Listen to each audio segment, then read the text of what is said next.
ओम विघ्नेश्वराय नमः। संक्षिप्त नारद पुराण अध्याय 19 हरिपंचक व्रत की विधि और महात्म्य। श्री सनक जी कहते हैं, नारद जी, अब मैं दूसरे व्रत का यथार्थ रूप से वर्णन करता हूँ। सुनिए, यह व्रत हरिपंचक नाम से प्रसिद्ध है और संपूर्ण लोकों में दुर्लभ है। मुनि श्रेष्ठ, स्त्रियों तथा पुरुषों के संपूर्ण दुखों का इससे निवारण हो जाता है तथा यह धर्म, अर्थ, काम और मोक्ष की प्राप्ति कराने वाला एवं संपूर्ण मनोरथों और समस्त व्रतों के फलों को देने वाला है। मार्गशीर्ष मास के शुक्ल पक्ष की दशमी तिथि को मनुष्य अपने मन और इंद्रियों को संयम में रखते हुए शौच, दंत धावन और स्नान करके शास्त्र विहित नित्य कर्म करे।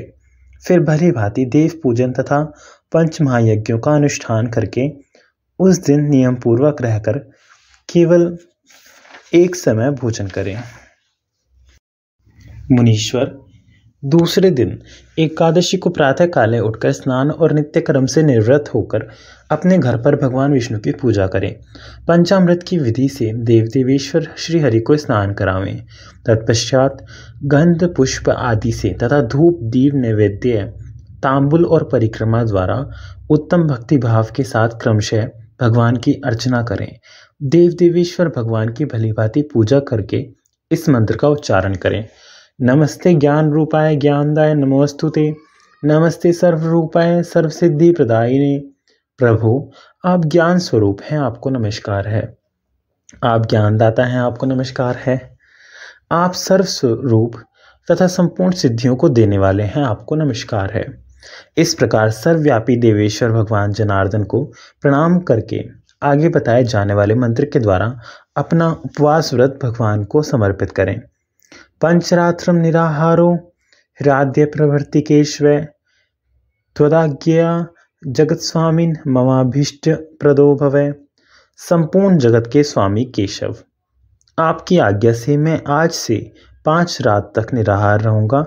आप मुझे मेरी अभिष्ट वस्तु प्रदान करें। इस प्रकार भगवान को उपवास समर्पित करके जितेंद्रिय पुरुष रात में जागरण करे। मुने, एकादशी, द्वादशी, त्रयोदशी, चतुर्दशी और पूर्णिमा को इंद्रिय संयम एवं उपवास पूर्वक इसी प्रकार भगवान विष्णु का पूजन करना चाहिए। विप्रवर, एकादशी तथा पूर्णिमा की रात्रि में ही जागरण करना चाहिए। पंचामृत आदि सामग्रियों से की जाने वाली पूजा तो 5 दिन समान रूप से आवश्यक है, परंतु पूर्णिमा के दिन यथाशक्ति दूध के द्वारा भगवान विष्णु को स्नान कराना चाहिए। साथ ही तिल का होम और दान भी करना चाहिए। तत्पश्चात छठा दिन आने पर अपना आश्रमोचित कर्म करके पंचगव्य पीकर विधि पूर्वक श्रीहरि की पूजा करें। यदि अपने पास धन हो तो ब्राह्मणों को बेरोक टोक भोजन करावें। तदंतर भाई बंधुओं के साथ स्वयं भी मौन होकर भोजन करें। नारद जी, इस प्रकार पोष से लेकर कार्तिक तक के महीने में भी शुक्ल पक्ष में मनुष्य पूर्वोक्त विधि से इस व्रत को करे। इस प्रकार इस पापनाशक व्रत को 1 वर्ष तक करें। फिर मार्गशीर्ष मास आने पर व्रती पुरुष उसका उद्यापन करे। ब्राह्मण, एकादशी को पहले की ही भांति निराहार रहना चाहिए और द्वादशी को एकाग्रचित हो पंचगव्य पीना चाहिए।